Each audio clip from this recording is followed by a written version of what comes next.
Like most democratic constitutions, जितने भी जो लोकतंत्रीय संविधान होते हैं, द कॉन्स्टिट्यूशन ऑफ इंडिया सारे जो भारत का संविधान है इन सब प्रश्नों के उत्तर देता है। पहले तीन जो क्वेश्चंस थे कि इलेक्शंस कैसे होने चाहिए, they must be free and fair, और इसलिए डेमोक्रेटिक कहलाते हैं। फ्री मतलब बिल्कुल मुफ्त में बोल रहे हैं, और फेयर मतलब क्लियर, कि मतलब कोई पार्शलिटी नहीं हो रही है। तो आप यहाँ पर इलेक्शन सिस्टम ऑफ इंडिया पढ़ेंगे, और दिस इज़ हाउ यू, यहाँ पर आप इलेक्शन सिस्टम ऑफ इंडिया पढ़ेंगे। You may have noted above a reference to different methods or different system of elections, direct और इनडायरेक्ट, दो तरह के आपने इलेक्शंस पढ़े।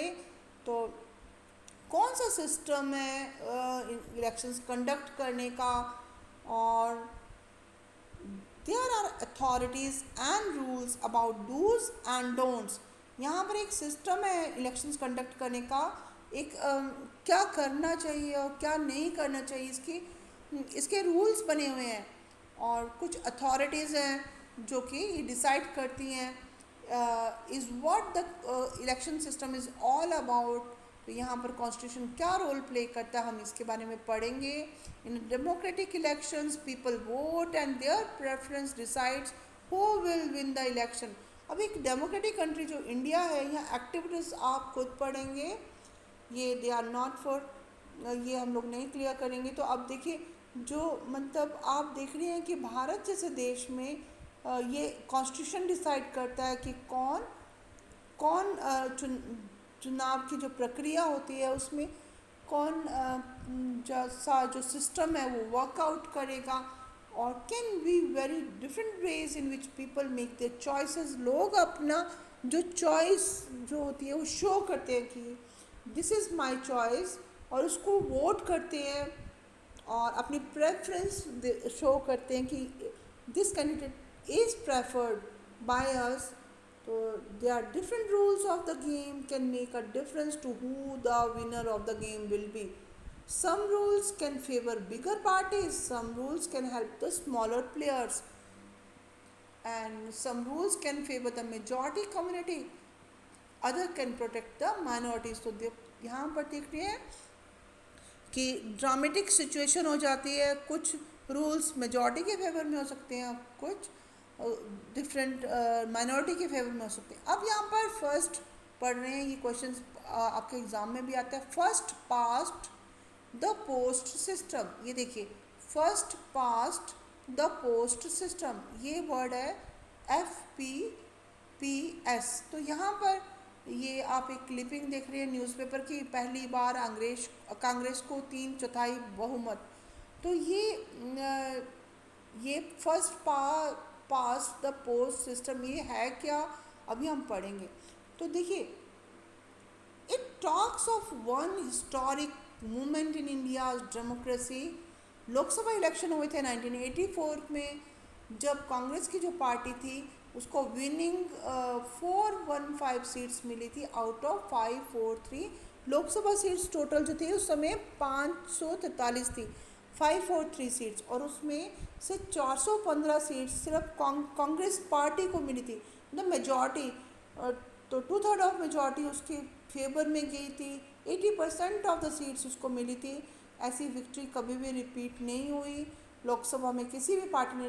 ये इलेक्शन क्या शो कर रहे थे, the Congress party won 4/5 of the seats, 4/5 हिस्सा, मतलब आप देखो 4/5 ऑफ द सीट उसको मिली थी।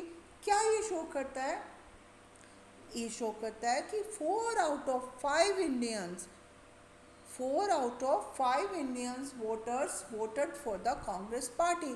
जितने भी वोटर्स जो इंडिया में थे उनमें से मतलब एक वोटर को छोड़ के 4 वोटर्स ने, 5 वोटर्स में से 4 वोटर्स ने उनके फेवर में दिया था वोट। ये शो करता है। Actually it doesn't happen. Take a look at the enclose table. तो यहाँ पर कांग्रेस पार्टी को सिर्फ 48% वोट मिले थे, और इट मीन्स कि 48% of those who voted they voted in the favor of the candidates put up by the Congress party, but the party still managed to win over more than 80% of the seats in the Lok Sabha. यहाँ भी अभी हम इसको देखते हैं, ये जो देखिए आप शो किया है votes and seats won by some major parties. तो कांग्रेस को जो सीट्स मिली थी वो 415 मिली थी, और 415 सीट्स बहुत ज़्यादा सीट्स थी. बट हुआ क्या था कि देखिए इतनी सारी पार्टीज थी, बीजेपी, जनता, लोकदल, सीपीआई, तो डीएमके, ये सब जो पार्टी थी इनको भी बहुत सारे वोट्स मिले थे. बट ये था कि उनको कम कम परसेंटेज में मिले थे कांग्रेस से. कांग्रेस को 48% मिले थे. Because in our country we follow a special method of election. हमारे यहाँ एक अलग सा मेथड है इलेक्शंस का.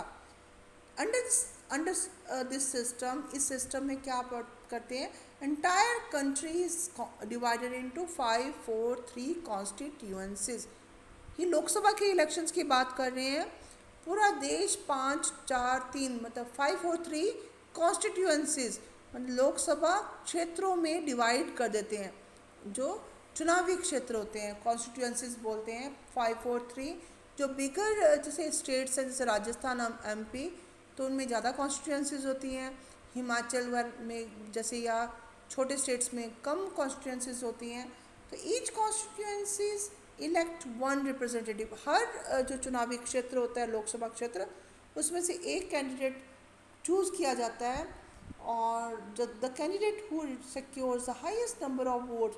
हर पार्टी, जितनी भी पार्टीज, कांग्रेस थे, बीजेपी या दलित वगैरह, वो सारी पार्टीज अपना अपना एक कैंडिडेट चूज़ करती हैं और वहाँ पर चुनावी मैदान में खड़ा करती हैं, और वोटर्स उनमें से चूज़ करते हैं अपना रिप्रेजेंटेटिव. और वो जो पर्सन होता है जिसको हाईएस्ट वोट मिलते हैं कॉन्स्टिट्यूएंसीज में, वो उसको डिक्लेयर किया जाता है कि वो इलेक्टेड पर्सन है. तो ये हमारा सिस्टम है, हमारे इंडियन डेमोक्रेटिक का सिस्टम, डेमोक्रेसी का सिस्टम. इन दिस सिस्टम जितने ज़्यादा वोट्स मिलेंगे. अब देखिए इन वोट्स की बात करते हैं, तो अगर जैसे लैक्स में वोट मिले हैं, तो किसी को 1 लाख एक वोट से भी हार जाते हैं जो कैंडिडेट्स हैं. They can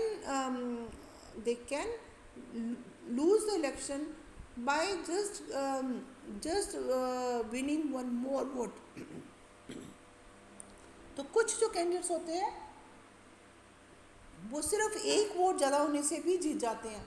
first past the post, जो जैसे होता है ना एथलीट जो गेम्स में होती है, तो उसमें एक पोस्ट लगा दी जाती है. उस पोस्ट को जो पहले पास करता है वो एथलीट जो होता है वो विनर होता है. तो लाइक हियर आल्सो, जो भी एक वोट से भी ज़्यादा वोट उसको, एक किसी पार्टी कैंडिडेट को एक वोट भी ज़्यादा मिला है, तो वो फर्स्ट पास्ट हो जाता है, और वो पहली post, first past the post, वो पहले पास्ट कर देता है पोस्ट को, मतलब पोस्ट से पहले निकल जाता है, तो वो ही इज़ द विनर, वो डिसाइड हो जाता है. तो इन दिस इलेक्टोरल रेस, ये एक इलेक्टोरल रेस है. The candidate who is ahead of others, single vote से भी वो क्रॉस कर देता है विनिंग पोस्ट को, फर्स्ट ऑफ ऑल वो विनर हो जाता है. This method is called the plurality system. Plurality system कहा जाता है, सिंगुलर और प्लूरल वर्ड से है.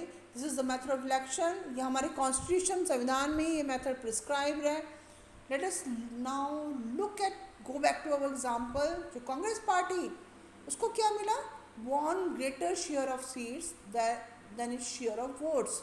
ये वर्ड क्या यूज़ कर रहे हैं, उसको ग्रेटर नंबर ऑफ सीट्स मिली थी, शेयर ऑफ वोट्स के ज़्यादा नहीं थे, क्योंकि कई जो कॉन्स्टिट्यूएंसीज थी, इसका जो कैंडिडेट जो जीता था, they secured less than 50% of the votes. उसको 50% से भी कम वोट्स मिले थे कई कॉन्स्टिट्यूएंसीज में. और ऐसे से बहुत सारे सेवरल कैंडिडेट्स थे. तो विनिंग जो कैंडिडेट्स था उसको 50% से भी कम वोट मिले थे उस चुनावी क्षेत्र से, बट उसको दूसरे कैंडिडेट से ज़्यादा मिले थे, इसलिए वो विनर कहलाया गया. हालांकि मतलब उसको 50% से भी 48% वोट मिले थे सिर्फ उस चुनावी क्षेत्र में. तो फॉर दोज कैंडिडेट्स और parties they get no seats from this votes, उनके वोट्स वेस्ट हो गए. Suppose a party get only 25% of the votes in every constituency. अगर एक पार्टी है उसको 25% वोट मिलते हैं कॉन्स्टिट्यूंसीज में, बट उससे जो अदर पार्टीज़ हैं उनको 25% से भी कम मिल रहे हैं, तो विनिंग कौन होगा? यही पार्टी होगी. मिलेंगे उसको 25% वोट ही, 100 में से सिर्फ 25 लोगों ने इसको वोट दिए होंगे, बट स्टिल उसके और लोगों से ज़्यादा होंगे, तो वो विनर कहलाएगी. तो इसलिए the party could win all the seats with only 25% or even less. तो this is first past the post, ये सिस्टम है. this is important.